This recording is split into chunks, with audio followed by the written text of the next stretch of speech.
आज का हमारा टॉपिक है कैरेक्टरिस्टिक एक्सरे स्पेक्ट्रम। और आज हम ये कैसे जनरेट होता है इसकी पूरी डिटेल में एक्सप्लेनेशन करेंगे। कोसल्स एक्सप्लेनेशन को भी हम देखेंगे। कोसल साइंटिस्ट ने जो एक्सप्लेन किया था कि कैरेक्टरिस्टिक एक्सरेज कैसे प्रोड्यूस होती है वो सब हम देखेंगे। और कंटिन्यूस एंड कैरेक्टरिस्टिक एक्सरेज में क्या डिफरेंस है, तो वीडियो को लास्ट तक ज़रूर देखिए। और अपने पिछली वीडियो में हमने कंटिन्यूस एक्सरे स्पेक्ट्रम वो हमने डिटेल में स्टडी किया था। उसकी शॉर्ट वेवलेंथ लिमिट वो हमने निकाली थी, कैलकुलेट की थी। उसका लिंक मैं अपने डिस्क्रिप्शन में दे रहा हूँ। अगर आपने वो नहीं देखी है तो पहले आप उस वीडियो को देखें फिर इस वीडियो पे आएँ। तो बात करते हैं एक्सरे स्पेक्ट्रम की। एक्सरे स्पेक्ट्रम कैसे प्रोड्यूस होता है। एक ट्यूब जो होती है, एक ट्यूब होती है, कैथोड रे ट्यूब होती है, और उसमें किसी टारगेट के ऊपर जो है हाई एनर्जी इलेक्ट्रॉन्स, ये जो है टारगेट है, और इस टारगेट के ऊपर हाई एनर्जी इलेक्ट्रॉन्स जो हैं वो वी वोल्ट से, जहाँ वी वोल्ट से उन्हें एक्सीलरेट किया गया है, किसे, इन इलेक्ट्रॉन्स को, और ये इस टारगेट पे जाके कोलाइड करते हैं। और जब ये कोलाइड करते हैं तो इस टारगेट में से एक्सरेज बाहर निकलती हैं। तो ये एक्सरेज बाहर निकल रही हैं। तो अगर हम इस एक्सरेज को हम प्लॉट करें विद वेवलेंथ एंड इंटेंसिटी, यानी कि कितनी कितनी वेवलेंथ में की वेव्स निकल रही हैं, कितनी इंटेंसिटी की निकल रही हैं, तो अगर हम प्लॉट करें तो ये हमारा कर्व आता है। तो इस कर्व में हम देखते हैं कि दो तरीके की एक्सरेज हैं। एक तो ये वाली जो कंटिन्यूस कर्व चल रहा है, इसे हम बोलते हैं कंटिन्यूस एक्सरे स्पेक्ट्रम। जो ब्लैक कलर से ये जो डार्क सा ये जो चल रहा है ग्राफ, ये कंटिन्यूस एक्सरे स्पेक्ट्रम है।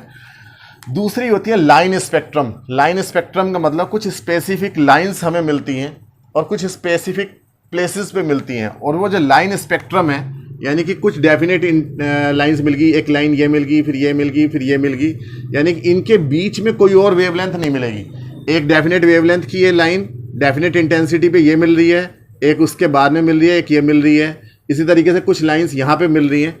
तो इन लाइन स्पेक्ट्रम को हम बोलते हैं कैरेक्टरिस्टिक एक्सरे स्पेक्ट्रम। तो ये जो कैरेक्टरिस्टिक एक्सरे स्पेक्ट्रम है, ये कंटिन्यूस एक्सरे स्पेक्ट्रम से थोड़ी सी ज़्यादा इंटेंसिटी पे ऊपर की तरफ मिलता है। ये के सीरीज़ मिल रही है, ये एल सीरीज़ मिल रही है। के सीरीज़ एंड एल सीरीज़ यही क्या है, आपके कैरेक्टरिस्टिक एक्सरे स्पेक्ट्रम है।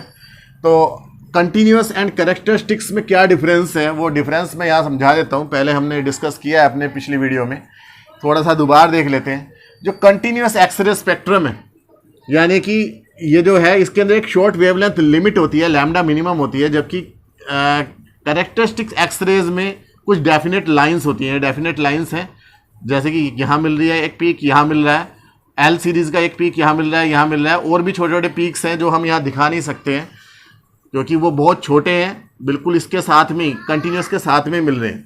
तो कुछ डिफरेंस है, जैसे कि intensity distribution depends on the tube voltage. Continuous x-ray में जो है वोल्टेज के ऊपर डिपेंड करता है, यानी इलेक्ट्रॉन्स को कितनी हाई वोल्टेज से हमने एक्सीलरेट किया है और कितनी एनर्जी के साथ में वो टारगेट पर टक्कर मार रहे हैं, उसके ऊपर डिपेंड करता है ये कंटिन्यूस एक्सरे स्पेक्ट्रम। जबकि लाइन स्पेक्ट्रम ट्यूब की वोल्टेज पे डिपेंड नहीं करता है। एक बार ट्यूब की वोल्टेज इतनी होनी चाहिए कि के सीरीज़ मिल जाए, उसके बाद में चाहे कितनी भी ट्यूब की वोल्टेज आप बढ़ा दो, यानी कि एक्सरेज एक बार निकलनी शुरू हो जानी चाहिए, तो उसके बाद में वोल्टेज को कम ज़्यादा करने के से के या एल सीरीज़ की पोजीशन पर या एम सीरीज़ की पोजीशन पर कोई फ़र्क नहीं पड़ता है। तो characteristics x-rays does not depend on the tube voltage. उसके बाद में है कंटिन्यूस एक्सरेज, जो है उसका कंटिन्यूस स्पेक्ट्रम होता है। ये कंटिन्यूस का मतलब एक ये वेवलेंथ मिल रही है तो इसके नियर बाई वेवलेंथ सारी की सारी वेवलेंथ मिलती चली जाएंगी, लगातार मिलती चली जाएंगी, बीच में कोई गैप नहीं आएगा। जबकि के सीरीज़ में अगर हम देखें तो कुछ वेवलेंथ यहाँ पे मिल रही हैं, कुछ यहाँ पे मिल रही हैं, इनके बीच में कोई और वेवलेंथ नहीं मिल रही है, यानी कि डेफिनेट फिक्स्ड लाइन्स हैं। तो ये लाइन स्पेक्ट्रम है कैरेक्टरिस्टिक्स वाला। उसके बाद में कंटिन्यूस एक्सरे जो है वो does not depend on the material of the target. जो टारगेट है वो किस मटेरियल का है, वो टाइटेनियम का है या किसी और मटेरियल का है, हैवी मेटल होता है टारगेट, तो उसके ऊपर डिपेंड नहीं करता है ये कंटिन्यूस एक्सरे स्पेक्ट्रम। जबकि कैरेक्टरिस्टिक्स एक्सरेज, ये कि के सीरीज़ या एल सीरीज़ की जो लाइंस है वो डिपेंड करती है टारगेट के ऊपर। अगर हम टारगेट का मटेरियल चेंज कर देंगे तो के सीरीज़ या एल सीरीज़ या एम सीरीज़ इनकी पोजीशन चेंज हो जाएगी। कंटिन्यूस एक्सरेज प्रोड्यूस होते हैं due to thermal collision of electron. Electron जाके किसी मेटल से टकरा जाता है, अपनी सारी एनर्जी उसे ट्रांसफर कर देता है तो वो एनर्जी ही एक्सरेज में कन्वर्ट हो जाती है। जबकि कैरेक्टरिस्टिक्स एक्सरेज जो आज हमारा टॉपिक है वो डिपेंड करता है complete removal of inner shell electron from an atom. किसी एटम के अंदर से इलेक्ट्रॉन को रिमूव करते हैं। कैसे करते हैं वो हम समझा रहे हैं कोसल्स एक्सप्लेनेशन में। कोसल साइंटिस्ट ने क्या बताया कि कोई भी एटम होता है उसके अंदर लेवल्स होते हैं, एटॉमिक शेल्स होते हैं, वो आपने केमिस्ट्री में भी पढ़ा होगा। जैसे कि के शेल होता है, उसके बाद में एल शेल का इलेक्ट्रॉन होता है, उसके बाद में एम शेल होता है, एन शेल होता है एंड सो ऑन। बहुत सारे शेल्स होते हैं और ये एक लिमिट आ जाती है, ठीक है। इसे हम बोल देते हैं n इज इक्वल टू 1, यानी फर्स्ट ऑर्बिट भी बोल देते हैं, ये second orbit, third orbit, fourth orbit. भाई किसी भी एटम के अंदर पॉजिटिवली चार्ज न्यूक्लियस है, न्यूक्लियस के चारों तरफ जो ऑर्बिट्स होती हैं, ये k वाली, l वाली एंड m वाली एंड सो ऑन।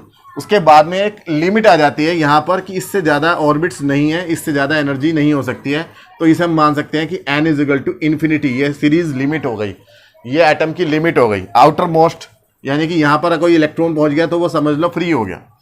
तो जनरली जो है किसी एटम के अंदर इलेक्ट्रॉन्स जो हैं वो, भाई अगर हाइड्रोजन है तो उसमें के शेल में ही रहता है, लेकिन अगर कोई और मटेरियल है तो उसमें के में भी रहते हैं। एल एम इलेक्ट्रॉन्स का डिस्ट्रीब्यूशन हो जाता है 2-8 के अकॉर्डिंग टू मतलब ऑर्बिटल डिस्ट्रीब्यूशन। इलेक्ट्रॉन्स जो है वो यहाँ पर डिस्ट्रीब्यूटेड रहते हैं। अब कोई एक्सटर्नल इलेक्ट्रॉन जो कि मटेरियल ऑफ टारगेट से टकरा रहा है वो अंदर तक घुस जाता है और के शेल का कोई इलेक्ट्रॉन, मान लो के शेल में कोई इलेक्ट्रॉन है, बाहर से एक इलेक्ट्रॉन आया, ये जो एक्सीलरेटेड इलेक्ट्रॉन है, दिस इज एक्सीलरेटेड इलेक्ट्रॉन, और इसने सीधा जाके इसके ऊपर टक्कर मारी और इसे रिमूव कर दिया, ये बिल्कुल बाहर निकाल दिया, इन्फिनिटी पे पहुंचा दिया। तो यहां पे क्या हो जाएगी, एक वैकेंसी जनरेट हो जाएगी अंदर वाले शेल में, के शेल में। जैसी वैकेंसी जनरेट होगी कोई ना कोई एल शेल का इलेक्ट्रॉन ऊपर से जंप करेगा नीचे की तरफ। जब एल शेल का इलेक्ट्रॉन जंप करेगा तो आपको पता है कि कोई इलेक्ट्रॉन अगर हायर ऑर्बिट से लोअर ऑर्बिट में आता है तो अपने अंदर से क्या निकालता है, इलेक्ट्रोमैग्नेटिक वेव्स बाहर निकालता है। तो ये एक इलेक्ट्रोमैग्नेटिक वेव बाहर निकल रही है और ये वेव काफ़ी हाई एनर्जी की है, यानी कि ये एक एक्सरे वेव है। तो यहाँ से एक्सरे बाहर निकल रही है।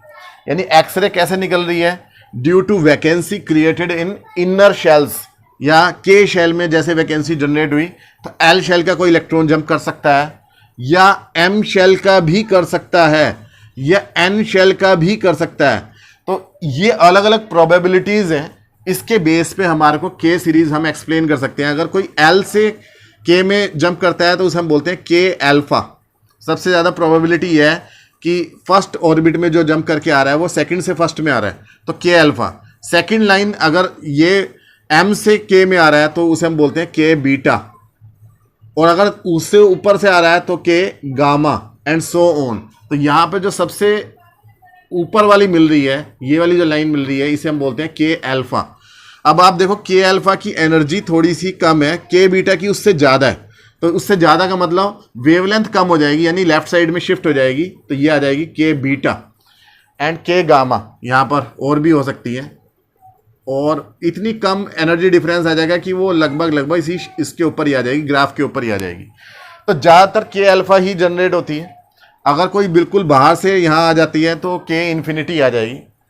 लेकिन अगर कोई ये एक्सीलरेटेड इलेक्ट्रॉन ने एल शेल से कोई इलेक्ट्रॉन रिमूव किया होता तो एम से एल में जंप करता है, या एन से एल में जंप करता है, या ऊपर इन्फिनिटी से जंप करता, तो यहाँ पर जो हमें मिल जाता वो मिल जाती है हमें एल सीरीज। एल सीरीज के लिए इनर शेल में से इलेक्ट्रॉन रिमूव होना चाहिए फ्रॉम एल ऑर्बिट। तो एल ऑर्बिट में से अगर कोई इलेक्ट्रॉन रिमूव हो गया तो नेक्स्ट अपर ऑर्बिट्स में से इलेक्ट्रॉन्स जो है वो नीचे जंप करते हैं और अपने अंदर से इलेक्ट्रोमैग्नेटिक वेव्स बाहर निकालते हैं, और ये एक्सरे वेव्स होती हैं। तो ये एल सीरीज हमें मिल जाती है, ठीक है। एक और बात है कि जैसे ही के सीरीज का कोई इलेक्ट्रॉन, के अल्फा अगर हमें लाइन मिल रही है, के अल्फा लाइन के लिए एल से के में जंप करता है इलेक्ट्रॉन, तो एल में अपने आप ही वैकेंसी जनरेट हो जाती है। तो यहाँ पर फिर फर्दर एल सीरीज मिलनी जरूरी है। यानी के सीरीज के लिए एल सीरीज भी मिलेगी और एल सीरीज के लिए M series and N series मिलती चली जाएंगी। यानी कि के बाद में एल, एल के बाद में एम, एम के बाद में एन सीरीज मिलती चली जाएंगी, क्योंकि वैकेंसी यहाँ से यहाँ, यहाँ से यहाँ, यहाँ से यहाँ शिफ्ट होती चली जाएगी। तो इस तरीके से कौशल ने एक्सप्लेन किया कैरेक्टरिस्टिक्स एक्स रेज के ओरिजिन को। उम्मीद है कि आपको समझ में आया होगा। मिलते हैं नेक्स्ट वीडियो में, तब तक के लिए थैंक यू।